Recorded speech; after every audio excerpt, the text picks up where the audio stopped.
Bonjour à tous, bienvenue au lancement de la plateforme Les Deep Tech. Cette plateforme est le fruit de la collaboration de l'ensemble des acteurs du transfert de technologie et de Bpifrance au service des entrepreneurs Deep Tech.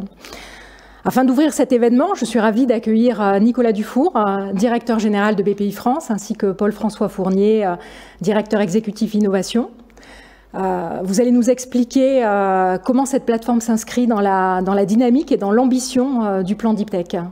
Nicolas ? Bonjour Pascal, bonjour Paul, bonjour à tous. Écoutez, d'abord vous avez vu qu'il y a un petit logo là au-dessus, probablement de moi, qui s'appelle les Deep Tech. Les Deep Tech, en fait c'est vous, hein. Donc c'est la communauté, vous voyez qu'elle est en mouvement, des chercheurs entrepreneurs, hein. C'est la communauté qui incarne l'essence même du plan Deep Tech que nous avons lancé en janvier 2019 maintenant, qui est que entre le monde académique, de la recherche et puis le monde économique qui passe par cette étape intermédiaire que sont les petites entreprises de croissance qui deviennent grandes, il y a une continuité. Cette continuité, elle est inscrite dans ce logo, dans l'ensemble des actions de Bpifrance avec ses partenaires, et en particulier dans la plateforme que nous lançons aujourd'hui, hein, qui est juste précisément une plateforme un peu tribale de l'ensemble des acteurs, puisque vous avez l'ensemble des acteurs de la recherche, du transfert de technologie, et j'ai envie de vous dire leur banque favorite, c'est-à-dire la BPI. BPI, Banque des entrepreneurs, et en particulier Banque des entrepreneurs scientifiques, Banque des entrepreneurs chercheurs. Alors le plan Deep Tech, on l'a lancé en début 2019. L'idée, c'était de se dire, ça fait des années d'ailleurs que ça commençait à traverser nos esprits, c'était de se dire qu'on avait mis énormément de capitaux dans une première vague de révolution entrepreneuriale qui était, on va l'appeler la vague des plateformes digitales, hein, la vague Zuckerberg. Et puis est arrivé le phénomène Musk, qui est quand même une réinvention radicale du développement des entreprises Deep Tech, et en particulier dans la continuité du renouvellement du secteur de l'industrie mondiale. Hein, et c'est ça que le génie d'Elon Musk nous a appris. Et en fait, il n'a fait que nous rappeler des choses que les grands entrepreneurs du 19e siècle nous avaient déjà apprises. Hein, c'est-à-dire que entre la science, les brevets, l'invention, la découverte, la rupture et la création d'entreprises qui deviennent très rapidement des très grandes entreprises, il y a une continuité rapide. On avait fini par l'oublier. Bpifrance, on s'empare de ce sujet. Et on veut donc, avec un plan Deep Tech qui est un plan important, 3 milliards d'euros tout de même, faire en sorte qu'il soit accompli en France, de créer chaque année 400 startups Deep Tech. Et sur les 400 startups Deep Tech, vous allez bien en avoir la moitié qui vont devenir des entreprises industrielles. C'est-à-dire qu'elles vont industrialiser leurs processus, leurs produits, et pour une partie significative d'entre elles, parce que automatisation, parce que digitalisation, faire monter des usines en France. Notre objectif, c'est de faire monter jusqu'à, idéalement, une centaine d'usines par an en France.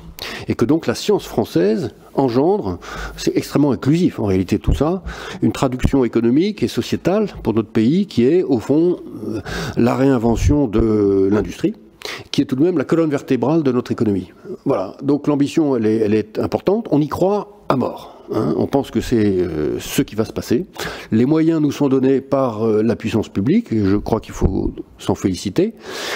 Ce sont les moyens, encore une fois, qui ne sont qu'au début de ce que nous allons mobiliser. Ayez bien ça en tête. Et donc maintenant, le sujet majeur, je dirais qu'il y en a deux. Le premier, c'est le déclic culturel dans le monde académique pour que cette idée d'une continuité naturelle entre, au fond, la paillasse et le business plan s'accomplisse. Ça, c'est très important. On le voit s'opérer sous nos yeux. C'est parfois un peu générationnel peut-être. En tout cas, il faut l'accélérer, comme ça se passe dans le monde entier, hein.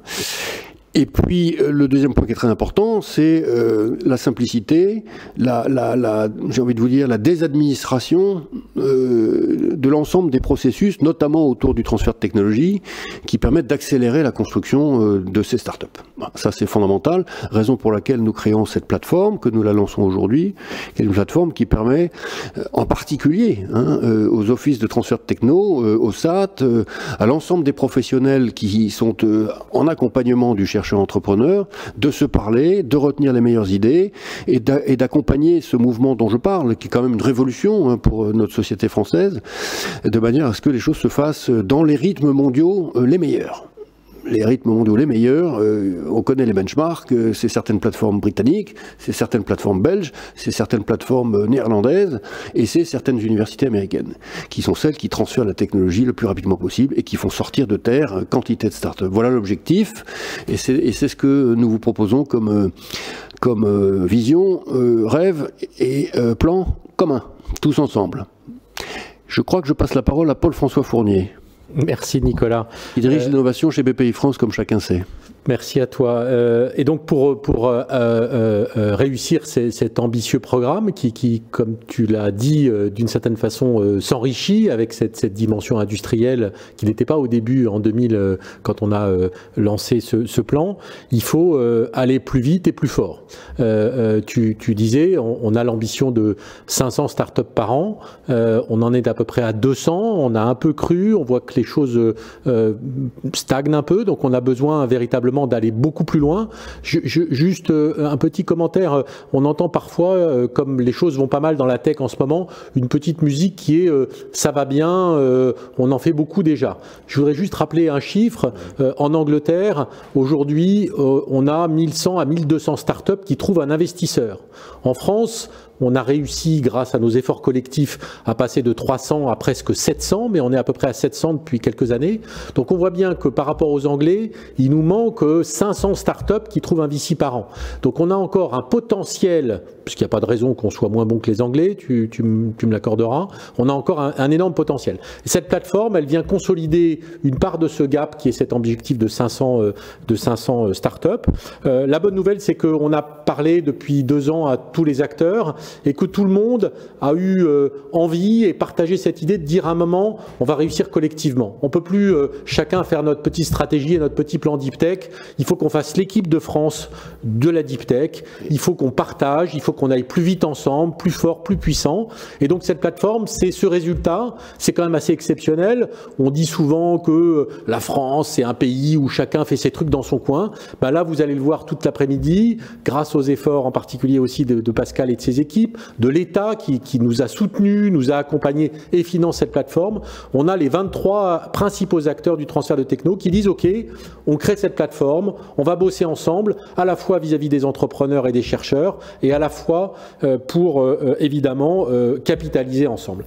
Donc cette après-midi, elle est, j'allais dire, une étape importante pour nous après les 2 ans du plan Deep Tech, où on est parti un peu tous avec l'énergie du premier jour. On voit aujourd'hui qu'on solidifie et qu'on va travailler en réseau, en collectif, avec cette ambition bien en tête, pour par ailleurs, comme tu l'as dit, avoir une ambition qui soit plus sociétale.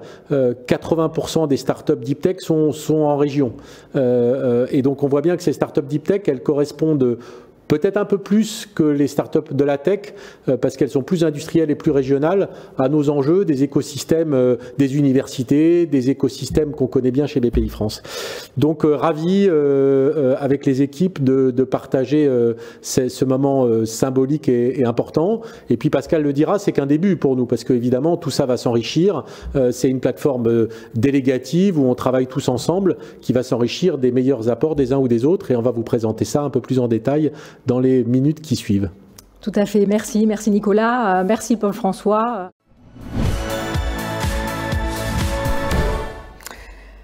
Nicolas Dufour et Paul-François Fournier ont mentionné l'importance de la collaboration de l'ensemble des acteurs de l'innovation pour réussir l'ambition, vous avez vu, qui est très forte autour du plan Deep Tech et de la création de 500 startups Deep Tech par an. Et donc la plateforme que nous lançons aujourd'hui, elle matérialise cette collaboration mise en place depuis une bonne année avec l'ensemble des acteurs du transfert de technologie et au service des entrepreneurs Deep Tech. Et pour cette table ronde, nous allons laisser la parole à ceux qui ont contribué à sa construction et qui vont ensuite la faire vivre. Et donc pour cela, j'ai le plaisir d'accueillir Christine Clérici, qui est présidente de l'Université de Paris et présidente aussi du DIS, l'association qui regroupe l'ensemble des universités labellisées IDEX. Bruno Sportis, qui est président directeur général de l'INRIA. Caroline Dreyer, qui est présidente de la SAT, Société d'accélération du transfert de technologie Connectus à Strasbourg, mais aussi présidente du réseau SAT, et Pascal Auger, présidente du directoire d'Inserm Transfer, la filiale de transfert de technologie de l'Inserm. Merci à tous les quatre pour votre présence aujourd'hui. Et Caroline, je vais d'abord me tourner vers vous. Est-ce que vous pourriez nous en dire un petit peu plus sur la genèse de cette plateforme et comment le réseau SAT a été contributeur à ce projet ? Donc la création d'entreprises est l'une des stratégies de valorisation qui nous occupe dans nos quotidiens. Donc ce sont près de 600 startups qui ont été créées sur la base de l'accompagnement des SAT et nous aidons les chercheurs à évaluer l'adéquation de leurs innovations à des besoins socio-économiques. Nous définissons la meilleure stratégie de valorisation. Nous mettons ensuite les outils en œuvre pour rendre l'innovation la plus robuste possible, sécuriser la propriété intellectuelle. Mais dans le cadre d'une création d'entreprise, il faut aller encore plus loin, puisque au-delà de la technologie, de la propriété intellectuelle, de l'adéquation à un marché existant qui puisse permettre justement la création d'une start-up, il y a aussi l'équipe, une équipe qui puisse mener à bien le développement de cette entreprise. Et bien souvent, les chercheurs sont très engagés, ont envie de contribuer à cette aventure qu'est la création d'entreprises en amenant leurs compétences, mais ils ont besoin d'un partenaire. Et donc, l'un des défauts, ou en tout cas un des verrous qu'on a identifié dans la création d'entreprises, était justement le fait de trouver des porteurs, des cadres dirigeants qui soient prêts à former un binôme avec nos chercheurs pour justement rendre, matérialiser en fait ce projet de création d'entreprise. L'autre nerf de la guerre, je dirais, dans la création d'une start-up, c'est le financement, puisque pour pouvoir se créer et se développer dans de bonnes conditions, les start-up ont besoin, surtout dans les deep tech, de moyens très importants. Et là aussi, on a vu que finalement, selon les filières, les liens avec les investisseurs étaient peut-être encore insuffisamment construits, avec des incompréhensions parfois dans les approches qu'on pouvait avoir, et donc il nous semblait qu'il était important de pouvoir structurer ces liens, trouver des effets leviers pour qu'on apprenne à se parler, à se comprendre et à être partenaire auprès des équipes de recherche dans la création de ces startups. Dernier levier, c'est la croissance ensuite, puisqu'une fois que la start-up est créée, il faut pouvoir aussi l'aider dans la phase de croissance. Et donc là aussi, aujourd'hui, on a des enjeux pour embarquer différentes typologies de partenaires, y compris des PME, des entreprises, au-delà des investisseurs. Et donc, tout ça, on l'a partagé et on s'est rendu compte que dans un collectif qu'on représente notamment autour de cette table, qu'on avait effectivement les mêmes verrous qui parfois faisaient que de belles histoires ne se matérialisaient pas ou de manière plus difficile. Et chacun avait expérimenté déjà des stratégies, donc ça nous a permis effectivement d'imaginer quels seraient les outils à mettre en place. Merci Caroline. C'est vrai que les entrepreneurs deep tech sont souvent des primo-entrepreneurs et donc pouvoir les aider à faire face à ces enjeux-là devrait nous faciliter la vie pour atteindre cet objectif ambitieux des 500 startups à créer par an. Bruno, l'INRIA s'est fortement mobilisé pour la création de start-up et de start-up deep tech. Vous étiez un partenaire, l'INRIA était un partenaire dès l'origine de ce consortium, si l'on peut dire. Comment vous envisagez l'atteinte de cet objectif très ambitieux qu'a rappelé Paul François, qu'on rappelle tous, et quel rôle peut jouer cette plateforme ? Merci Pascal. Je crois d'abord que tu as raison. Il faut rappeler et continuer toujours à rappeler qu'il y a une très belle, une exceptionnelle dynamique autour des startups deep tech en France depuis plusieurs années. C'est-à-dire des startups technologiques qui sont avec une très forte intensité scientifique, souvent issues, voire majoritairement issues bien sûr des laboratoires de la recherche publique, avec des hommes et des femmes qui les portent, qui sont issus des laboratoires de la recherche publique. Et ils ont, parce que ce sont des startups technologiques, ils ont plein de sujets devant eux, tu l'as très bien dit tout à l'heure, à résoudre, que n'ont pas nécessairement les autres startups. Il y a encore des sujets scientifiques sur lesquels avancer, il y a du déploiement technologique à faire, parfois, Nicolas Dufour l'a dit tout à l'heure, du déploiement industriel au bout de la trajectoire, ce qu'on peut leur souhaiter, le sujet des compétences, à recruter, les trajectoires de financement à garantir, tellement il y a du risque et encore du travail technologique à faire. Et pour arriver à les aider à surmonter tous ces défis, il faut un écosystème d'acteurs auprès d'eux. Et c'est en fait les membres de ce collectif. Il faut évidemment les acteurs de l'enseignement supérieur et de la recherche, les acteurs des universités, les organismes de recherche, les acteurs du transfert. Il faut évidemment ceux qui accompagnent le développement des entreprises, les acteurs du financement, et évidemment BPI France avec son rôle structurant pour l'écosystème de financement depuis plusieurs années en France. Et cette dynamique d'écosystème qui est indispensable pour qu'on y arrive, pour répondre à ta question, logiquement, elle se traduit, elle s'incarne via une plateforme, c'est logique. Et une plateforme qui est orientée vers les entrepreneurs, vers leurs besoins pour partager. Tu l'as dit, il y a beaucoup de partage d'expériences à faire. Il n'y a pas de roue à réinventer très souvent. Et il y a une diversité sur les territoires, sur les domaines où ça vaut la peine, sur les expériences de chaque entreprise, de chaque entrepreneur, où ça vaut la peine d'être partagé. Et puis il y a des services à construire à travers cette plateforme à destination des entrepreneurs.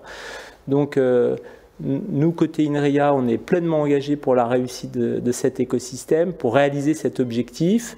Et je peux souhaiter que bonne chance à cette plateforme dont on sera contributeur et qui trouvera sa voie au service des entrepreneurs dans les mois et années qui viennent. Moi, j'en suis persuadé. Je crois qu'effectivement, on partage tous l'importance de cette logique d'écosystème et travail en écosystème pour soutenir les entrepreneurs deep tech et les faire réussir. Alors, Christine, c'est quoi le rôle des universités dans cette logique d'écosystème et comment vous aussi, vous voyez le rôle de la plateforme pour aider à cette dynamique ? Je reprendrai les mots de Bruno, c'est-à-dire que les universités sont au cœur en fait de l'écosystème d'innovation, puisque c'est dans les laboratoires que naissent en fait les recherches et les innovations de rupture, avec l'avantage d'avoir autour des disciplines différentes et des rencontres entre collègues de compétences qui s'apportent mutuellement chacun des compétences différentes. Et donc, également, je pense beaucoup à la mobilité des étudiants entre les laboratoires. C'est important parce que c'est aussi les futurs étudiants qui fonderont les deep tech. Et puis, évidemment, dans les universités, il y a des plateformes dans lesquelles on échange avec les industriels et qui sont un lieu aussi également d'échange pour nos étudiants et nos chercheurs. Alors, la première prise de risque dans un projet, elle se fait au niveau de l'université, puisque le projet est détecté et prématuré au niveau de l'université. Et puis ensuite, on fait bénéficier à ce projet de finalement l'ensemble de l'écosystème des différents acteurs, puisque en fait on a construit avec eux et on a articulé en fait l'ensemble du système d'écosystème d'innovation. Donc évidemment, c'est un continuum. Bien sûr, il faudra des acteurs autres, évidemment les OTT, les incubateurs, les pépinières qui vont ensuite pouvoir permettre la suite. Mais en tout cas, on voit bien que c'est dans les laboratoires que se situe évidemment ce premier pas dans l'innovation de rupture. Alors juste un petit exemple qui est celui de Trifrog, qui a été, je dirais, initié en 2013 par une rencontre de deux chercheurs très interdisciplinaires. C'est une biotech dans les cellules souches multipotentes. Ça a été, cette start-up a été, je dirais, prématurée au sein d'un campus universitaire. Ensuite, évidemment, on a passé le relais au SAT et à d'autres acteurs pour la poursuite de la maturation. Et finalement, ils sont maintenant au stade de pré-industrialisation. Ils sont revenus sur ce campus universitaire, comme le disait Bruno, parce qu'ils ont besoin ensuite, après, d'avoir un écosystème avec des plateformes et puis également de la recherche des laboratoires qui leur permettent aussi de continuer à maturer. Donc, je trouve que c'est un très bel exemple de comment on est dans une université et comment on est capable d'y revenir. Et les universités sont là aussi pour, je crois que dans le développement des startups, le rôle de l'international est très important. Et dans les universités qui sont fortement ancrées à l'international, on peut avoir également ce rôle d'aide des startups sur ce volet, et également des partenariats qu'on peut également soutenir avec eux dans l'environnement. Donc on est tout à fait d'accord, je crois, tous ici pour dire que le développement des startups, évidemment, ont vocation à bénéficier d'un écosystème qui est extrêmement divers, qu'il faut articuler et qu'il faut construire. Et puis je crois que c'est le rôle de Deep Tech. Et cette collaboration a besoin d'un environnement très favorable. Donc les campus universitaires en sont le lieu physique et évidemment la plateforme en sera le lieu virtuel. Merci Christine. On parlait santé, vous parliez santé, je me tourne vers Pascal. C'est vrai que dans le domaine de la santé, le développement des startups est un vecteur d'innovation qui est ancré depuis pas mal d'années. Donc c'est là où il y a le plus d'expérience, et finalement ce travail en consortium, vous le pratiquez depuis pas mal de temps. Est-ce que vous pouvez justement nous en parler et puis partager ce que la plateforme peut apporter pour encore renforcer cette dynamique ? Oui, tout à fait. Effectivement, Inserm Transfer et le domaine de la santé est un domaine où historiquement la création d'entreprises s'est structurée très tôt. Aujourd'hui, on est à peu près à une trentaine de nouveaux projets de création d'entreprises par an, avec une vraie logique d'abord de doublement dans le futur, et puis au-delà du nombre, d'aider vraiment ces structures, et on s'attache à faire vraiment émerger des sociétés qui vont être capables de partir sur des fonds baptismaux en termes de capitalisation, de capacité à lever des fonds. On a vu que c'était un élément critique, avec par exemple des logiques de levée de fonds en amorçage de 4 à 6 millions d'euros.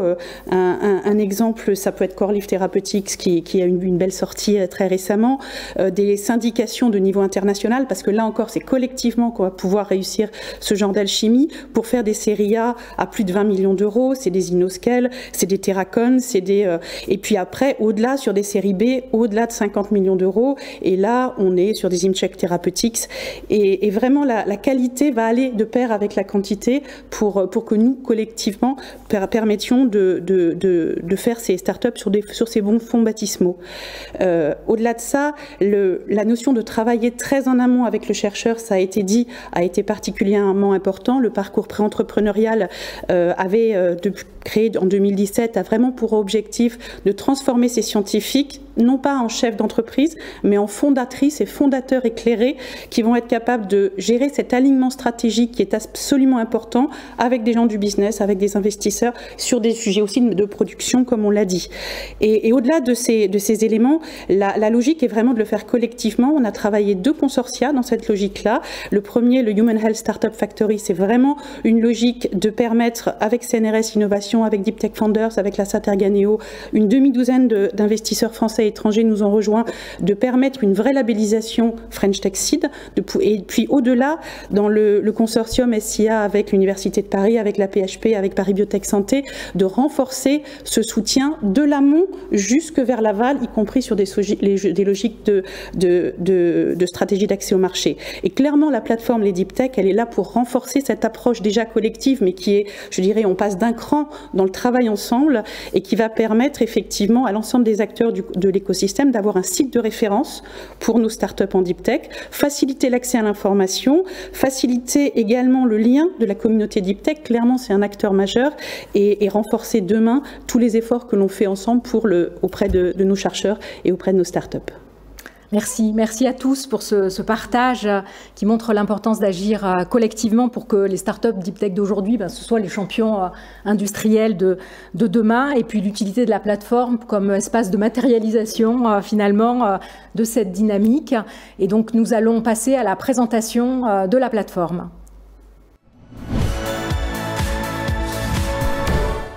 Cette plateforme, c'est la première pierre opérationnelle d'un consortium qui réunit les acteurs du transfert. Elle a été construite comme un levier afin de décupler l'impact des acteurs de l'innovation pour accroître à la fois l'émergence et booster la croissance des startups Deep Tech.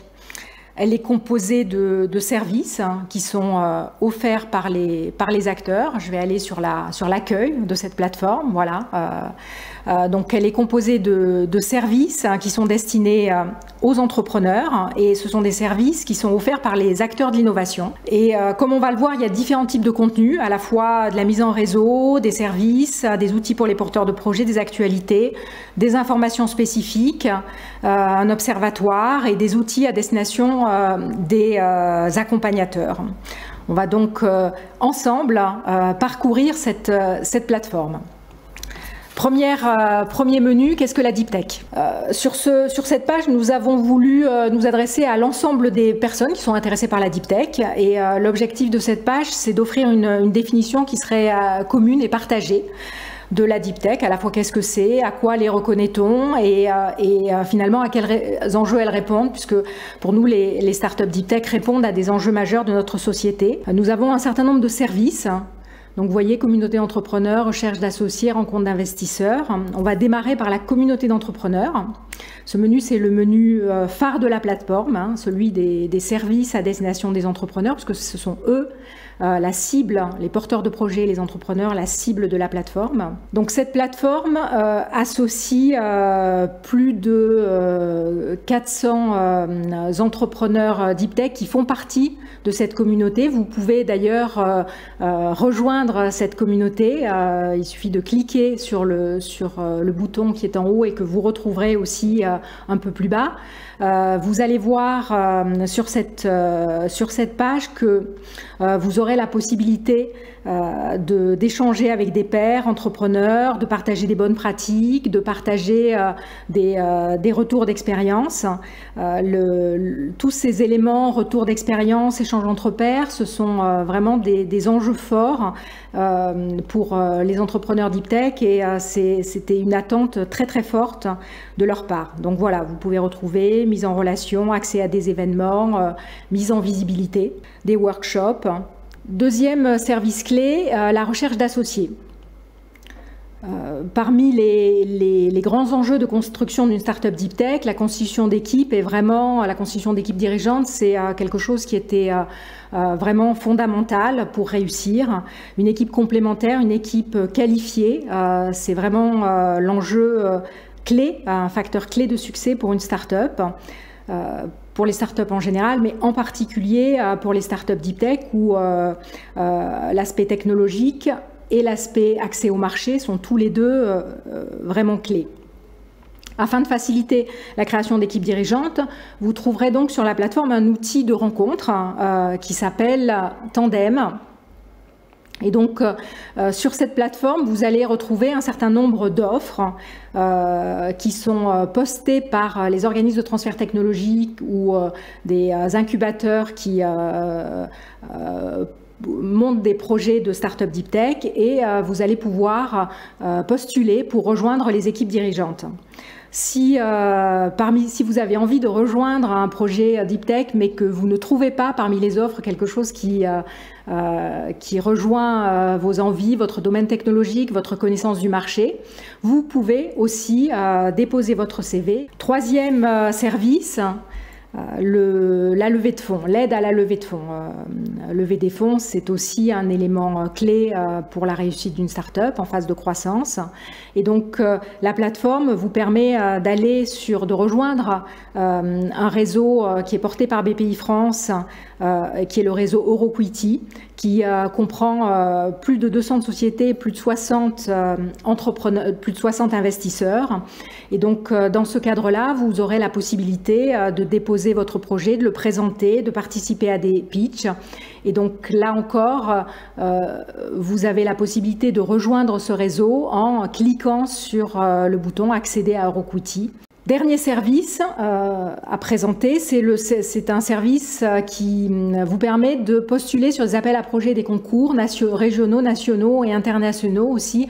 Nous avons voulu sur cette page regrouper l'ensemble des appels à projets et des concours qui étaient proposés par les acteurs de l'innovation et qui ciblaient les startups Deep Tech. Vous voyez par exemple le lancement concours d'innovation, mais des appels à projets proposés par le CEREMA ou par un partenaire canadien. Et donc, vous avez à la fois la possibilité, si vous êtes entrepreneur deep tech, de déposer une réponse sur ces appels à projets, mais aussi, et donc il suffit de cliquer sur l'appel à projet pour en savoir plus et déposer son projet. Mais vous avez aussi la possibilité, si vous êtes du côté des acteurs de l'innovation, de pousser vos appels à projets et de pousser vos concours. Deuxième grande catégorie de services, envie d'entreprendre. Donc nous avons voulu, au travers de cette page, répondre à l'enjeu de la compréhension des différentes étapes de la création de start-up deep tech. On l'a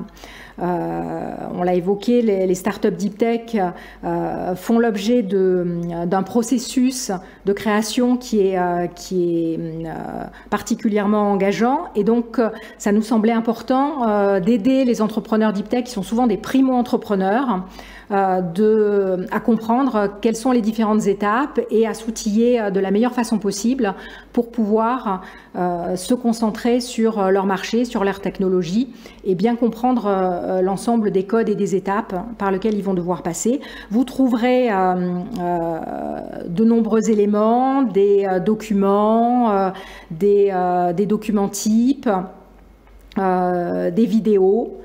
Par exemple, si je vais sur le sujet des risquages technico-économiques du projet, voilà, vous allez pouvoir trouver à la fois des éléments qui décrivent cette étape du processus, mais aussi une vidéo, des éléments de business model, des documents types, term sheets, grilles d'analyse technico-économique. Cette partie-là, nous l'avons construite avec l'ensemble des partenaires, acteurs du transfert de technologie, de façon à ce que quel que soit finalement le territoire sur lequel le porteur de projet, le chercheur, l'entrepreneur développe sa start-up, il ait les mêmes références. Nouvelle page, la page qui concerne les informations clés sur la deep tech et dans lequel vous allez trouver un observatoire. Nous avons cherché à identifier et à classifier et à décrire le parcours de l'ensemble des startups deep tech.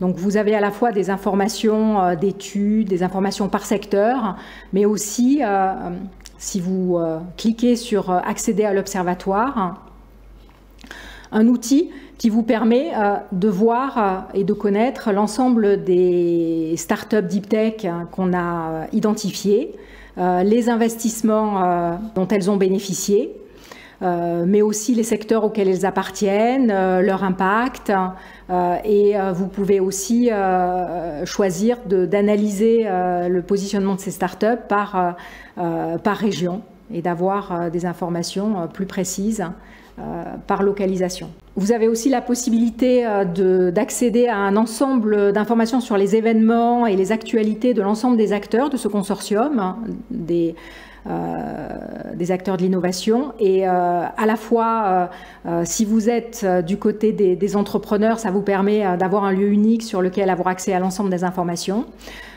Et si vous êtes du côté des acteurs de l'innovation, eh bien vous pouvez pousser vos actualités, vos événements. Vous voyez, en cliquant sur ce bouton, vous avez la possibilité de pousser vos événements pour leur donner une visibilité nationale. Dernière rubrique, accompagner, et cette rubrique est destinée, elle, aux acteurs de l'accompagnement et aux membres du réseau des organismes de transfert de technologie. Et donc on retrouve sur cette page l'ensemble des services auxquels ils peuvent contribuer. Et donc je vous encourage à prendre contact au travers de l'ensemble, au travers de la plateforme, de façon à venir rejoindre ce consortium des acteurs de l'innovation. Pour la suite, la plateforme Les Deep Tech va continuer à évoluer. Elle va proposer dans les mois qui viennent de monter en puissance sur des formations à destination des entrepreneurs, mais aussi à destination des membres des organismes de transfert. Nous allons développer aussi des pages locales qui permettent de regrouper sur une page l'ensemble des informations sur un écosystème. Et puis, l'Observatoire va lui aussi se développer et offrir l'accès à de nouvelles informations dans les mois qui viennent. Pour vraiment revenir sur ce qu'est la philosophie de la plateforme, c'est véritablement un levier, c'est un levier pour l'écosystème au service des entrepreneurs, au service des porteurs de projets et de start-up. Et donc, je le répète, si vous êtes un acteur de l'innovation, n'hésitez pas à nous rejoindre pour participer et exposer à la fois vos appels à projets, vos concours, vos événements sur cette plateforme. Et bien sûr, si vous êtes entrepreneur, n'hésitez pas à vous inscrire dans la communauté et à nous dire si vous avez des attentes sur de nouveaux services. Comme je l'ai évoqué dans la démonstration, une des difficultés majeures auxquelles sont confrontés les chercheurs qui se lancent dans l'aventure entrepreneuriale, c'est de savoir naviguer dans ce nouveau monde qu'est l'entrepreneuriat et de connaître les grandes étapes du processus de création d'une start-up deep tech. C'est la raison pour laquelle on a dédié un menu qui est appelé « Envie d'entreprendre » à cette problématique que j'ai présentée et avec un référentiel commun, une boîte à outils. Et je suis donc heureuse d'accueillir Stéphanie Potok et Théo Perronin qui vont nous faire leur retour d'expérience sur ce sujet. Et pour démarrer, je vais vous proposer de vous présenter. Peut-être Stéphanie ? Oui, commencer. Pascal. Je suis Stéphanie Potok, je suis responsable de la création d'entreprises au sein d'Inrae Transfer, qui est la filiale de valorisation d'Inrae, l'Institut national de recherche pour l'agriculture, l'alimentation et l'environnement. Et je suis en charge de la sensibilisation et de l'accompagnement des chercheurs qui souhaitent créer une start-up deep tech. Merci. Théo ? Oui, donc Théo Perronin, CEO, cofondateur d'Alice et Bob. La mission d'Alice et Bob, c'est de développer un ordinateur quantique universel et sans erreur pour vendre sa puissance de calcul. Alors en une phrase, le but de l'ordinateur quantique, c'est d'utiliser les mathématiques plus riches de la physique quantique pour accélérer exponentiellement la résolution de certains problèmes trop complexes, y compris pour les supercalculateurs classiques. Ça va de concevoir de nouvelles molécules, de nouveaux matériaux, à optimiser des formes d'ailes d'avion ou des portefeuilles financiers. Merci Théo, on voit qu'on est au cœur de la deep tech. Et donc, vous étiez dans un rôle de chercheur au travers de votre thèse. Et donc, vous avez pu passer dans ce rôle de CEO au travers à la fois du concours ePhD, du concours eLab. Comment se sont passées ces premières étapes? Comment s'est passé ce passage? C'est vrai, donc avec mon associé Raphaël, on est un peu un pur produit de cette génération deep tech. Pendant nos thèses, on a eu une certaine innovation technologique qui a créé une opportunité, celle de monter une entreprise. Et pour se lancer, pour passer le pas, on a pris tous les accompagnements qui s'offraient à nous. Ça va des SAT, des sociétés d'accélération et de transfert de technologie, en passant par l'accompagnement qu'offre la BPI avec les conseillers régionaux et les concours comme iPhD puis iLab qui, en plus de nous aider à structurer le projet, bien nous aide financièrement pour le second. Et grâce à ces accompagnements, eh bien, on peut petit à petit rentrer dans l'état d'esprit, comprendre les codes nouveaux, parce que quand on vient de la recherche, on est habitué à être dans un environnement très structuré, où les carrières sont bien définies. Et le monde de l'entrepreneuriat, c'est un petit peu le Far West par rapport à ça. Et de manière assez amusante, c'est un Far West qui lui-même est très codifié. Mais c'est avant tout une question d'état d'esprit. Et rentrer dans cet état d'esprit de l'entrepreneur en venant de la recherche, c'est tout un travail au long cours, en s'inspirant de retours d'expérience d'autres entrepreneurs et en comprenant les codes de l'exercice également. Merci Théo. Alors là, on a un exemple, le cas particulier de Théo. Vous, Stéphanie, vous accompagnez les chercheurs au quotidien sur cette transition. Qu'est-ce que vous diriez en termes de spécificité de l'entrepreneuriat deep tech et comment vous les accompagnez ? Alors effectivement, on accompagne donc nos chercheurs qui souhaitent se lancer dans la création d'entreprises. C'est des chercheurs qui sont dans une phase de transition, qui vont se lancer dans l'aventure entrepreneuriale deep tech. Et pour cela, on s'improvise pas entrepreneur du jour au lendemain. Ça prend du temps. Et souvent, le chercheur ne sait pas faire. Donc le rôle des OTT, c'est vraiment de pouvoir leur permettre d'acquérir des compétences entrepreneuriales. Et à Inrae, on est très attaché aux témoignages que peuvent apporter les pairs, donc les chercheurs qui sont lancés dans la création d'entreprises et qui vont partager leur quotidien de chercheurs dans une start-up auprès des chercheurs qui ont envie de se lancer sur le modèle des Deep Tech Tours qu'organise BPI en région notamment. On peut également leur proposer des formations à l'entrepreneuriat telles que Deep Tech Founders ou des formations d'incubateurs ou d'écoles de commerce. Et en 2020, on a également mis en place une plateforme qui s'appelle le parcours entrepreneuriat, qui leur permet d'avoir en fait des repères pour pouvoir évoluer dans cet univers de la startup deep tech et pouvoir se dire voilà quelle est la prochaine étape, voilà comment j'y vais, combien de temps ça me prend en moyenne. Et comme ça permet aussi de les rassurer, de les encadrer et ils peuvent avancer sereinement. Donc tout à fait dans l'état d'esprit du référentiel Deep Tech qui est mis en place aujourd'hui par BPI. Vous avez parlé, Stéphanie, du Deep Tech Tour. Oui. J'en profite pour inviter tous ceux qui nous écoutent à participer à un événement que nous organisons le 6 octobre matin, la Deep Tech Voix Big, et où l'ensemble des gens qui participent à l'entrepreneuriat Deep Tech, et en particulier les jeunes chercheurs, étudiants qui ont envie de se lancer dans l'entrepreneuriat Deep Tech, pourront rencontrer tout un tas de figures inspirantes du monde de l'entrepreneuriat Deep Tech. Alors, pour revenir sur la plateforme, Théo, vous avez vu l'ensemble des éléments qu'on trouve dans la boîte à outils. Qu'est-ce qui vous a semblé le plus intéressant et qu'est-ce que vous auriez aimé avoir à l'époque ? C'est sûr que c'est quelque chose qui, quelque part, m'a manqué. C'est-à-dire que, je le disais tout à l'heure, l'entrepreneuriat, il y a cet aspect contradictoire entre le fait qu'on a une très grande liberté dans la façon de structurer son projet, et en même temps, il y a quelques exercices attendus qui vont de la façon de transférer sa technologie à comment est-ce qu'on structure son business plan et sa stratégie de financement. Et quand on est amené à communiquer avec les acteurs du financement, qu'ils soient publics ou privés, des venture capitalistes ou des acteurs publics comme la BPI, eh bien, il faut comprendre quelles sont les figures de style quelque part attendues par son interlocuteur et comment structurer son projet pour le faire rentrer. Et donc dans la plateforme, les référentiels communs Deep Tech, ce que je trouve formidable, c'est cette capacité à fournir quelque part des exemples types sur ces exercices de structuration, de term sheet, de business plan, tous les éléments qu'on va retrouver dans un projet entrepreneurial pour que l'entrepreneur se concentre uniquement sur où est-ce qu'il va se distinguer, où est-ce qu'il va apporter son originalité et pas essayer de tout réinventer à chaque fois. Peut-être ce que j'ai hâte de voir continuer à grandir au sein de la plateforme sont les retours d'entrepreneurs. Chaque projet est différent, mais ce qui est sûr, c'est qu'il n'y a aucun projet qui n'est qu'une succession de succès. Il y a des hauts, des bas, et je crois que c'est très formateur pour les entrepreneurs de comprendre et d'être capable de se comparer avec d'autres trajectoires, de voir les traversées du désert que certains ont pu connaître, et les moments où les choses se sont emballées, où l'engrenage a pris, la magie a pris. Donc, avoir tous ces éléments rassemblés sur une plateforme au service des entrepreneurs, en particulier ceux issus de la recherche, c'est quelque chose que j'aurais beaucoup aimé avoir il y a quelques années. Et vous, de votre côté, Stéphanie, comment vous pensez que vous allez l'utiliser? Quels sont les services qui vous semblent les plus utiles et que vous allez pouvoir mobiliser?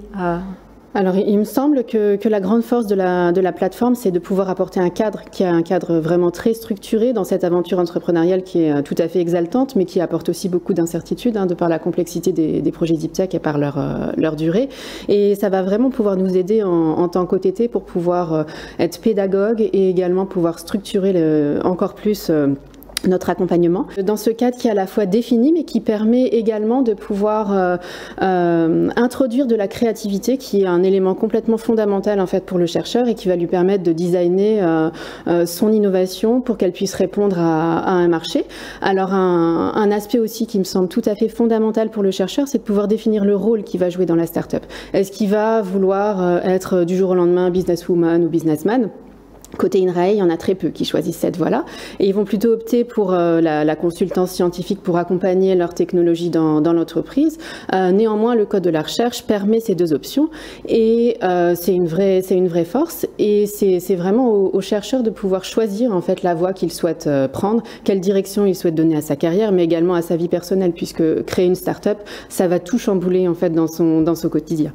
Et il doit également avoir conscience des risques auxquels il est prêt à s'exposer. Et tout ça, bien sûr, avec l'aval de sa hiérarchie.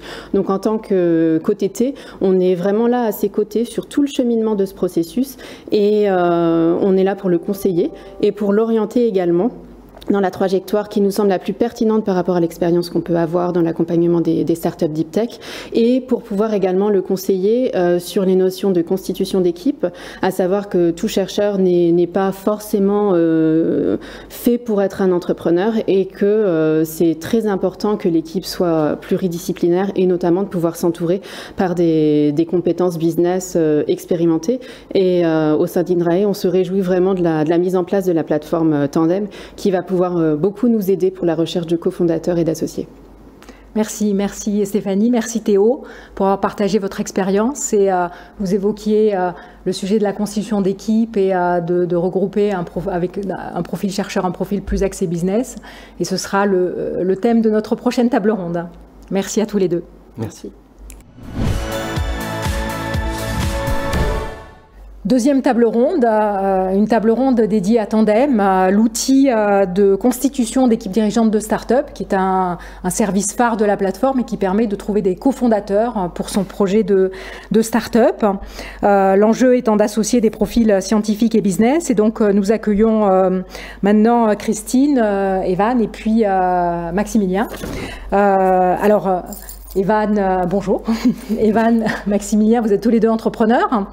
Vous êtes cofondateurs de votre start-up, donc vous n'êtes pas parti tout seul. Est-ce que vous pouvez à la fois présenter votre associé et votre start-up aussi, et puis nous dire l'impact que ça a eu, cette association, sur le développement de votre projet? Peut-être je commence par Evan. Ouais, très bien. Alors moi, je suis le cofondateur et CEO de Chipiron. Alors notre mission, c'est de rendre l'IRM accessible à tous et partout. Alors comment est-ce qu'on fait ça? C'est en créant une nouvelle génération de machines qui serait toute petite, pas chère, légère, transportable, et qui en fait réglerait tous les problèmes qui empêchent l'accessibilité à l'IRM aujourd'hui. Alors c'est un projet très ambitieux et naturellement j'aurais pas pu y arriver tout seul. Alors j'ai rencontré mon associé Dimitri, qui est un docteur en physique théorique, qui est un peu la partie technique, la composante technique du projet. Alors j'ai rencontré un Entrepreneur First, qui est un fonds d'investissement slash incubateur.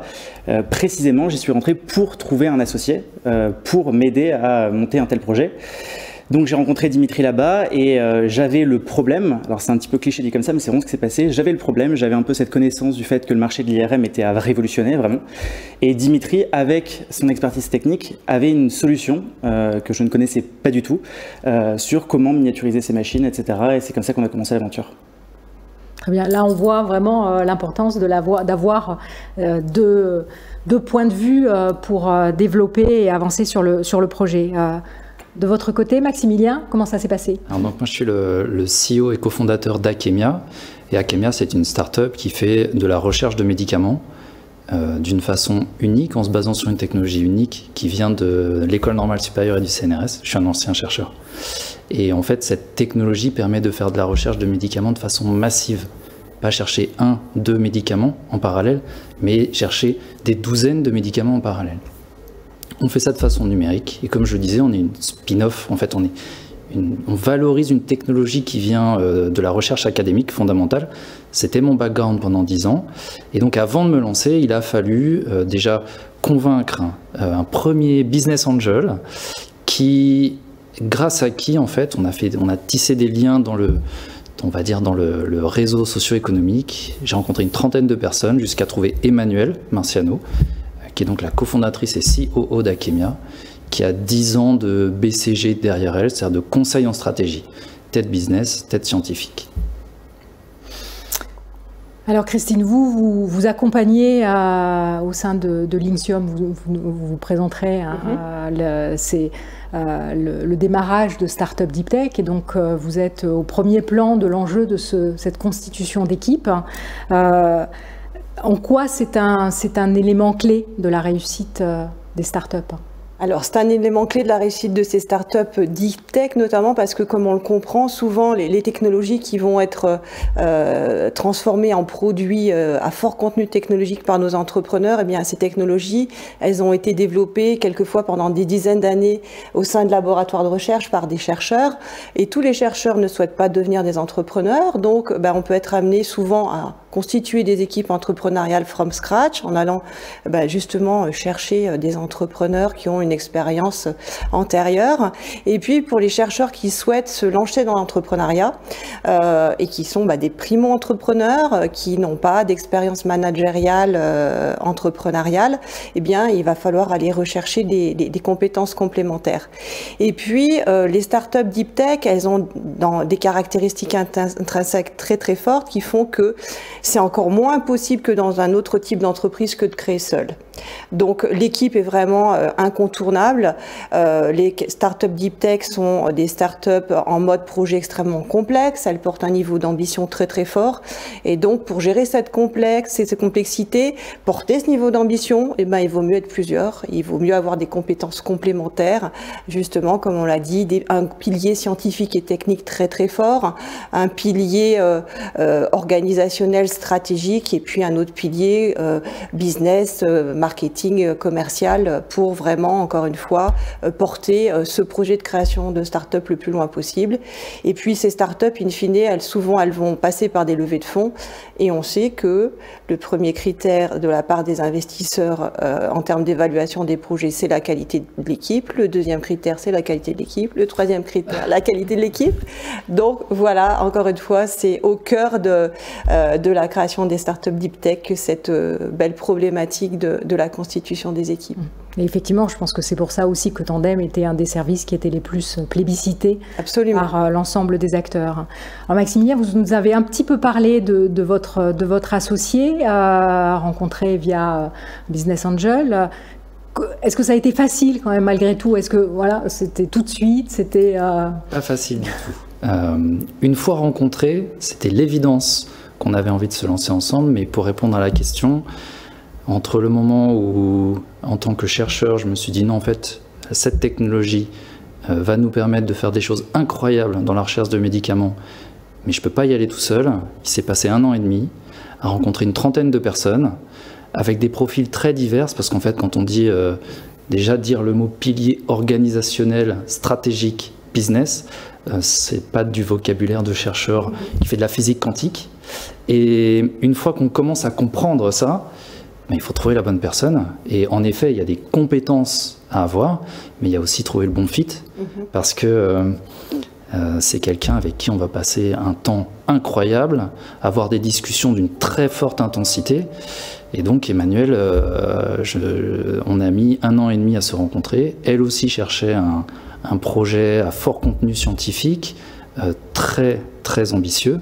Et elle aussi a rencontré de son côté de multiples chercheurs jusqu'à ce qu'on finisse par se trouver. Voilà. Et je pense, pour rebondir sur la question de la levée de fonds et de l'importance de l'équipe, c'est ça qui a fait que 1 mois après qu'on ait créé Akemia, on levait un premier 1 million d'euros et 18 mois après, on levait un deuxième 9 millions d'euros.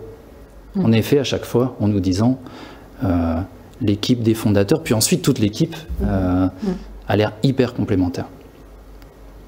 Donc on voit que c'est pas facile. De votre côté, Evan, comment ça s'est passé? C'était simple? Alors, bon, déjà, je suis complètement d'accord avec ce qui a été dit avant, que ce soit autant sur l'importance du fit humain, un peu du fait de vraiment s'entendre avec son cofondateur, l'importance pour la levée de fonds, puis la complémentarité des profils naturellement pour des projets qui ont un tel niveau d'ambition.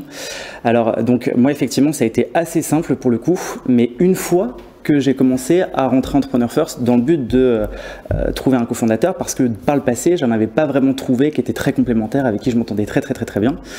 Une fois Entrepreneur First, j'ai eu la chance de très rapidement tomber sur Dimitri, et en vérité, je suis tellement d'accord avec ce qu'a dit Maximilien que je suis même pas rentré avec l'objectif premier de faire mon projet d'IRM, mais bien de rencontrer un associé avec qui je pourrais faire quelque chose de toute manière, ayant donc un profil d'ingénieur, mais parce que j'étais conscient et sûr du fait que je voulais être CEO de la société. J'aurais été prêt à être CEO sur une autre technologie que j'aurais pu comprendre de toute manière, mais voilà, effectivement, son associé, c'est quelqu'un avec qui, si tout se passe bien, on va passer les 5 à 10 prochaines années plus de temps qu'avec son compagnon ou sa compagne. Plus qu'un mariage. C'est quand même très important de bien s'entendre. Et donc, si vous aviez un conseil à donner, parce que finalement, ça a été un gros processus d'apprentissage, hein, et puis Christine, vous avez une grosse expérience, parce que vous l'avez vu de l'extérieur. Si vous aviez un conseil à donner à ceux qui sont en train de démarrer un projet, ce serait quoi? Peut-être je commence par Christine. Alors, voilà, je dirais pour démarrer son projet, autant se faire accompagner. D'abord parce qu'on sait que les sociétés qui se font accompagner, elles ont un taux de survie plus important que celles qui ne l'ont pas été. C'est statistique, c'est démontré. Mais au-delà de ça, parce que en France et dans le cadre de l'écosystème de Tandem, on a une foultitude de structures d'accompagnement qui ont des offres extrêmement riches. Et les métiers de l'accompagnement à la création d'entreprises et de start-up notamment se sont extrêmement professionnalisés ces derniers temps, donc ces dernières années. Donc je pense que les entrepreneurs ont encore une fois tout intérêt à se faire accompagner par ces structures et qui encore une fois peuvent soutenir les projets d'un point de vue mentoring, d'un point de vue financier, d'un point de vue développement personnel. Et puis ces structures d'accompagnement, elles peuvent servir à amortir des chocs lors de l'association, parce que par moment, voilà, c'est difficile, hein, le fit humain, c'est beaucoup d'émotions, hein, la relation, comme vous l'avez dit, elle est souvent vraiment très émotionnelle, et souvent la structure d'accompagnement peut essayer d'amortir ces chocs, ramener un petit peu d'objectivité dans des situations comme celle-ci. Et puis la structure d'accompagnement, elle peut aussi aider à vous prendre de la hauteur pour vous, à vous challenger sur des sujets qui peuvent être importants, mais pour lesquels vous ne voyez peut-être pas à l'instant T la priorité. Donc voilà, un soutien multiforme, et puis un œil bienveillant, et puis quelqu'un aussi en tout cas une structure qui peut challenger en toute bienveillance. Donc pour toutes ces raisons, voilà, faites votre marché, messieurs les entrepreneurs, et mesdames d'ailleurs. Et voilà, il y a énormément de professionnels qui sont là pour vous aider. Maximilien, conseil? J'en aurais deux. Le premier, c'est mon réflexe en tant que chercheur, c'était de m'imaginer que la technologie faisait tout. Et ça avait plein de répercussions très concrètes. Un exemple sur la répartition du capital. En fait, la prise de conscience que la technologie, c'est qu'une un tout petit booster initial, et qu'ensuite il y a toute une fusée à construire et à lancer ensemble, fait que cette prise de conscience-là, je pense que d'ailleurs des structures comme celle dont vous parlez peuvent aider à ça. En fait, il faut partir de façon très claire sur l'utilité de la technologie, c'est pas tout. Et le deuxième conseil, c'est d'être très transparent sur ses envies avec son potentiel partenaire. Est-ce qu'on veut diriger, co-diriger? Est-ce qu'on veut... C'est quoi l'objectif de la mission de la société, comme tu le disais tout à l'heure? Avec Emmanuel, c'était très simple. Quand on s'est dit ce qu'on veut, c'est chercher des médicaments. Ah ouais, carrément. By the way, c'est un super business. Mais on veut trouver des médicaments. On était tellement alignés là-dessus. Enfin voilà. Donc être raisonnable sur la techno et être transparent sur les envies à long terme. Ivan? Encore une fois, complètement d'accord avec ce qui a été dit juste avant. Et je rajouterai deux choses aussi. Donc la première, c'est qu'effectivement, par définition, une startup est particulièrement deep tech, part en général d'une innovation technologique souvent de rupture. C'est ça le cœur, et il n'y a pas encore d'application forcément au début, mais on a une technologie, on est sûr qu'elle va apporter de la valeur. Derrière, ce qu'il faut, c'est lui trouver un marché, c'est trouver une direction stratégique, donc ce qu'on appelle la vision, la mission, ce genre de choses. Quelles sont les premières verticales qu'on va attaquer, de quelle manière, etc. Et ça, c'est tellement important, donc surtout pas effectivement sous-estimer l'aspect marché, concrétisation, et comment est-ce qu'on fait de ce beau potentiel quelque chose qui va être utile et qui va trouver des grosses applications. Et le deuxième conseil, ça serait en interne pur à l'équipe cofondatrice, communiquer. C'est vraiment la clé, parce que voilà, comme on le disait, c'est parfois des hauts, des bas, c'est beaucoup d'émotions, une relation cofondateur, et c'est une des premières causes, je sais pas, peut-être même d'ailleurs la première cause de rupture ou de fin des startups, mort des startups, c'est vraiment la dissociation de la tête initiale de la start-up. Donc communiquer, c'est le nerf de la guerre, toujours communiquer, communiquer, communiquer. Merci à tous les trois. Et donc je pense que vous avez compris, vous avez envie de rejoindre un projet, allez sur Tandem et vous trouverez à la fois de la rencontre, mais aussi, Christine l'a dit, tout un parcours d'accompagnement, puisque derrière ces offres, il y a des organismes de transfert et d'accompagnement qui vous aideront à trouver la bonne équipe. Troisième table ronde et troisième service proposé par la plateforme, la communauté de start-up Deep Tech. Alors nous accueillons Alice, Louise et Bruno. Bienvenue pour nous parler de la communauté des start-up Deep Tech numéro 1 des communautés de start-up Deep Tech en France. C'est la communauté des start-up Deep Tech. Je vous propose d'abord de faire un petit tour de table pour vous présenter. Alice, je vous laisse démarrer. Oui, bonjour à tous. Je suis Alice Chounier, je suis CEO cofondatrice de Géosophie, qui est un moteur de recherche qui permet de savoir rapidement si la géoénergie est pertinente pour un bâtiment ou pas. Alors juste pour ceux qui ne connaissent pas, la géoénergie, ça consiste à aller dans le sous-sol, chercher la fraîcheur en été et la chaleur en hiver. De base, je suis une physicienne, mais je me suis réorientée sur le tard avec la crise de la quarantaine et j'ai suivi la formation HEC Challenge Plus avant de me lancer dans cette aventure entrepreneuriale. Très bien. Louise. Louise Caron, direction Deep Tech de BPI France. Je suis responsable de la communauté Les Deep Tech, qui est la première communauté de start-up Deep Tech en France. On compte à présent environ 400 membres et la communauté a fêté son premier anniversaire. Bravo. Bruno. Alors, enchanté, Bruno Adémar, donc je suis cofondateur et président de Sublime Énergie. J'ai eu une première vie avant celle d'entrepreneur, puisqu'on a créé Sublime Énergie en 2019 avec Nicolas Bréziac, qui travaillait chez Vallourec. Moi, j'ai fait 27 ans chez Areva. Et je suis venu à l'entrepreneuriat après une formation, un petit peu comme Alice, j'ai pas fait la même. Moi, j'ai fait Deep Tech Entrepreneur Second Life de Mine Paris Tech, qui avait pour objet de rapprocher le monde de l'entrepreneuriat, enfin les futurs entrepreneurs, des chercheurs, d'aller chercher des idées dans les labos. Et donc on est parti d'une feuille blanche, et puis on est dans la communauté Deep Tech maintenant. On valorise du biogaz grâce à une solution unique au monde de liquéfaction de biogaz. Et on est aussi la première entreprise à mission à avoir été immatriculée en France. Bravo. Merci. Alors Louise, pourquoi avoir créé une communauté de start-up Deep Tech ? Alors on est parti de 3 constats. Donc le premier, le fait que ce sont des entreprises qui ont des enjeux très spécifiques, notamment des enjeux liés à la propriété intellectuelle, la gestion du risque, un time to market qui est long et assez coûteux. Deuxièmement, le fait que ces startups, même si elles appartiennent la plupart du temps donc à des incubateurs, des accélérateurs, elles n'avaient pas de lieu d'échange au niveau national. Et ce qui est intéressant avec les deep tech également, c'est qu'elles sont très régionalisées et on s'est dit également que l'intelligence collective était un élément assez précieux pour le développement de cette entreprise. Et troisième constat, qui est le manque de visibilité. Et donc ça, en fait, c'est dû aussi, on y travaille, mais la définition de la deep tech, pas encore connue de la grande majorité. Et en plus, ce sont des sujets qui sont assez peu accessibles, donc manque de visibilité pour ces entrepreneurs. Et en plus, si on remet ça en perspective avec le plan deep tech, l'un des objectifs est de favoriser le développement de ces entreprises. Et donc, il fallait qu'on puisse connaître ces startups, connaître leurs enjeux pour mettre en face des solutions pertinentes. Alors, commençons par le partage entre pairs, qui fait partie des éléments de cette communauté. On en a parlé lors d'une précédente table ronde. C'est quelque chose qui est important. Peut-être, Louise, d'abord détailler ce que c'est, et puis on verra ce que vous en retirez. Alors, du coup, on a essayé de penser tout un tas de formats collectifs. Donc, on va avoir un format de partage entre pairs, où là, on a un entrepreneur qui a réussi à craquer un sujet et qui vient partager au reste de la communauté.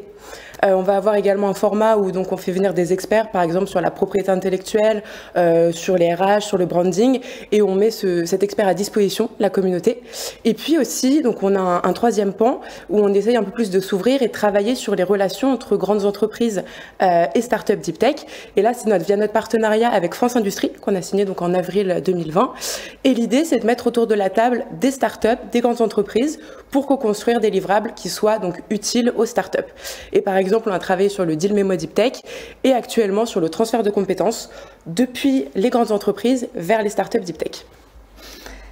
Alors Alice, qu'est-ce que vous en retirez de ce dispositif et de cet échange? Oui, alors cet aspect communautaire, en fait, est extrêmement intéressant dans la mesure où, de l'extérieur, une start-up, ça brille. C'est toujours joli, voilà. En fait, on ne sait pas trop ce qui s'y passe dedans. Et quand on est de l'intérieur, il y a des hauts et des bas. Et bon, les hauts, ça va, hein, tout va bien. Mais dans les moments de bas, forcément, c'est beaucoup plus difficile à vivre. Et le fait d'avoir comme ça un réseau d'autres entrepreneurs qui connaissent les mêmes choses et qui passent par ces mêmes hauts et bas, parce que ça s'appelle juste la vraie vie, en fait, c'est extrêmement intéressant. Et voilà, donc ça permet de tenir aussi. Et je pense qu'on parle beaucoup de la solitude du dirigeant. C'est quelque chose de réel. Et c'est quelque chose que ces communautés de start-up deep tech permettent de résoudre. Bruno, de votre côté, quelle expérience vous en avez? Je rejoins complètement Alice dans tout ce qu'elle vient de dire. Bien entendu, deux exemples pour moi. J'ai eu la chance d'animer une séance et donc où j'ai pu amener Armand Hatchuel, qui est le père de la société à mission. Et donc j'ai pu faire C'était un système D. C'était un système D, merci. Donc c'était un système D et avec lui, et on a pu animer devant une quinzaine ou une vingtaine d'entrepreneurs. Qu'est-ce que l'entreprise à mission peut amener au deep tech? En quoi ça peut être intéressant et surtout en quoi, pour nous, il faut absolument, notamment toutes les entreprises, mais celle-là en particulier, qu'elles se préparent à demain et à affronter avec les armes des sociétés à mission qu'on représente. Je suis aussi dans administrateur de la communauté des entreprises à mission et du coup cette intervention a permis d'évangéliser un petit peu. Et le deuxième, tu en as parlé, c'est le partage avec des entreprises en termes de transfert de compétences. Donc un pilote va être lancé en 2022. J'espère bien qu'on va continuer à y participer. On est déjà avec des grandes entreprises, on a déjà à notre actionnariat une grande entreprise avec qui on essaye de faire des choses. Donc s'il y a un pilote qui commence à construire quelque chose de plus concret, les grosses entreprises aiment bien les choses concrètes, les choses écrites. Ça ne peut qu'accélérer le transfert de compétences des grosses boîtes vers les startups et éventuellement aussi dans l'autre sens. Un autre pilier de cette communauté, ce sont les mises en relation qualifiées. Peut-être Louise, vous allez nous expliquer ce que ça recouvre, ce terme, et puis ensuite Alice et Bruno, vous nous ferez part d'histoires de mise en relation que vous avez pu vivre. Alors oui, bien sûr. Alors, ce qu'on essaye de faire, c'est de passer un peu de temps, donc du temps un peu plus privilégié avec les entrepreneurs en one-to-one. Alors certes, on ne peut pas le faire avec les 400 membres. À date, on a dû faire à peu près 70 calls. L'idée, c'est de comprendre beaucoup mieux les besoins des startups, comprendre exactement ce qu'elles font. Et en fait, ce qui nous permet ensuite, quand on croise un autre entrepreneur qui peut avoir les mêmes problématiques, on met ces startups-là en relation afin qu'elles puissent s'échanger des informations en off. Alors Bruno, je vais commencer par vous cette fois. Oui. Est-ce que vous avez une belle histoire de mise en relation à nous? Oui. La mise en relation avec quelqu'un qui s'appelle Christophe Gourdin, de la société Excalibur, et qui veut faire du digital impact, on va dire du digital responsable. Étant moi-même assez sceptique sur le sujet, le Covid est passé malheureusement par là, donc on n'a pas encore pu se rencontrer, mais on a pu échanger pas mal. Et donc les solutions qu'ils développent pour ça pourraient nous intéresser. Et en plus, il était aussi là quand j'ai parlé entreprise à mission, donc ça a pu nous rapprocher. Et c'est une relation que je vais développer par la suite, et encore plus maintenant avec les possibilités de se rencontrer réellement et quand il aura avancé sur sa solution digitale, voir comment nous, on pourrait s'en servir. Et puis bien entendu Alice, que j'ai rencontrée. Et Alice. Alors, et donc Alice, au-delà de la rencontre avec Bruno, en fait, j'avais animé un petit format d'échange qui s'appelle Système D, dans lequel cette fois-ci c'est un entrepreneur qui prend la parole et qui échange avec ses pairs. Et le thème que j'avais choisi, c'était la green tech et business. Est-ce qu'on peut les réconcilier? Et il se trouve, c'était un petit peu provocateur et on avait bien pu échanger sur le fond sur les difficultés vraiment qu'ont les entrepreneurs à impact. Parce qu'il y a certaines choses qui sont tout à fait spécifiques à ce secteur-là. Parce que de base, tout le monde est d'accord et tout le monde est emballé par l'idée de faire de l'impact. Sauf qu'une start-up, même si tout le monde est emballé, si personne ne paye, ça marche pas. Et du coup, voilà, ça fait partie des échanges qu'on avait eus, ainsi que des échanges sur les investissements, comment on fait pour faire des investissements. Et en effet, maintenant on se connaît et on est à des stades différents de façon à pouvoir s'entraider. Et c'est d'ailleurs un des enjeux du réseau et de la plateforme, de renforcer les relations entre les organismes de transfert et les fonds d'investissement, de façon à mieux se comprendre, puisque investir dans la deep tech, c'est particulier, c'est pas la même chose qu'investir dans le digital. Au début de l'événement, Nicolas parlait de l'évolution entre les startups du digital puis les startups de la deep tech. Et effectivement, ça fait partie des enjeux de cette communauté, de cette construction d'écosystème. Alors un autre enjeu pour les startups deep tech, c'est celle de la visibilité. Finalement, d'ailleurs, ça rejoint un petit peu, mais pouvoir faire valoir ce qu'on apporte au travers de sa solution, de sa technologie. Et c'est pas toujours facilement accessible. Et est-ce que la communauté a pu vous aider dans ces... Alors, peut-être d'abord, Louise, expliquez-nous ce que fait la communauté, et puis ensuite, je laisserai la parole à Alice. Alors, c'est vrai que donc, nous, ce qu'on avait comme stratégie, c'était de mettre en valeur des rôles modèles pour qu'on comprenne mieux qui sont les entrepreneurs, qui sont ces projets, et les rendre un peu plus accessibles. Et c'est vrai qu'on a la chance de pouvoir bénéficier de la force de frappe de BPI France, de tous les canaux de communication, que ce soit des réseaux sociaux ou même, voilà, quand on peut placer les entrepreneurs dans la presse. Et donc voilà, on essaye de servir un maximum d'entrepreneurs de la communauté pour qu'ils soient visibles du grand public. Oui, alors moi je peux témoigner justement sur un portrait vidéo qui avait été fait, et je pense que ça fait c'est l'un des supports de communication qui a fait le plus de vues sur LinkedIn. Alors il se trouve que moi je suis dans un secteur que personne ne connaît. En fait, il y a des pays où la géoénergie ça équipe le quart des bâtiments, mais en France et dans beaucoup de pays d'Europe c'est à peu près 2%. Donc j'ai toujours une énorme part d'évangélisation, et c'est vrai que suite à la vidéo qu'on avait fait de portraits d'entrepreneurs, il y a plusieurs personnes qui m'ont contacté en disant mais c'est vrai que c'est quand même dommage qu'on n'entende pas plus parler de cette énergie renouvelable, parce que c'est vrai qu'on entend beaucoup parler des énergies renouvelables électriques, donc le solaire et l'éolien nous volent la vedette, mais les énergies renouvelables thermiques le sont beaucoup moins. Et donc c'est vraiment la force de frappe, comme disait Louise, la force de frappe du réseau extrêmement important que nous on n'a pas les moyens d'avoir, qui peut nous être extrêmement utile. Bruno, un exemple? Oui, de même, portrait d'entrepreneur. Par contre, c'est notre responsable financier qui était venu faire la vidéo, on avait mis en avant. Et oui, ça nous a permis de faire connaître un petit peu la méthanisation et puis la valorisation du biogaz. Et puis autre chose à venir, apparaître dans la tribune, un article qui a été fait et qui devrait pas tarder à sortir. Donc oui, une mise en avant avec le logo Deep Tech aussi qu'on utilise et qui nous amène d'autres contacts. Merci. Merci à tous les trois pour cet échange. Pour conclure cet événement, nous accueillons Claire Giry, directrice générale de la recherche et de l'innovation au ministère de l'Enseignement supérieur, de la recherche et de l'innovation. Merci Claire d'être là. Le ministère a été un soutien important pour le développement de cette plateforme. Et donc, je vais vous laisser conclure cet événement. Merci beaucoup Pascal. Effectivement, un soutien important parce que les enjeux le sont. La construction d'une économie souveraine, solidaire, écologique, la lutte contre le réchauffement climatique en passant par la réduction des inégalités. Les défis qui sont devant nous sont immenses et ce sont vraiment des enjeux dont on souhaite se saisir collectivement. Ils n'engageront pas seulement de faire mieux qu'hier, mais aussi de faire autrement. Et faire autrement, c'est pas seulement parfaire nos modes de vie, de déplacement, de production, c'est vraiment inventer de nouveaux modes, et c'est vraiment une énergie complètement créatrice qui est celle de la deep tech dont nous avons été, sur lequel nous avons parlé toute cette journée. C'est en effet en s'abreuvant de science que l'innovation change d'ambition pour mieux changer le monde. On a vraiment cette ambition d'aller jusque-là, et si nous voulons nous relever de cette crise, épuiser l'énergie aussi de nous réinventer, il est essentiel d'encourager ceux qui ont envie de faire, envie de créer leur start-up, les chercheurs, les laboratoires, porter leurs idées, tout ce qui éclot en laboratoire, les amener jusqu'à jusqu'à l'usine, jusqu'au marché, jusqu'au quotidien du citoyen. C'est vraiment tout ce continuum sur lequel nous travaillons tous. La France dispose pour ça de nombreux atouts. On a de quoi construire cette vision très ambitieuse en matière de deep tech et d'innovation de rupture.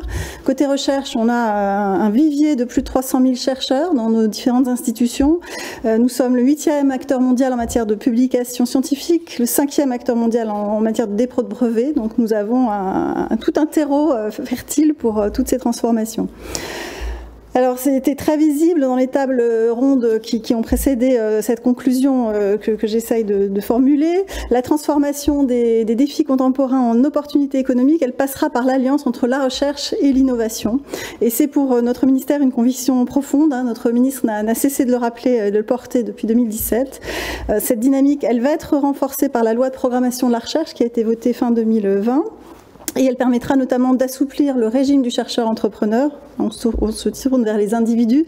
Elle soutiendra la recherche partenariale et elle simplifiera significativement les régimes de cumul d'activités des chercheurs et des enseignants-chercheurs pour leur permettre de s'impliquer dans ces activités.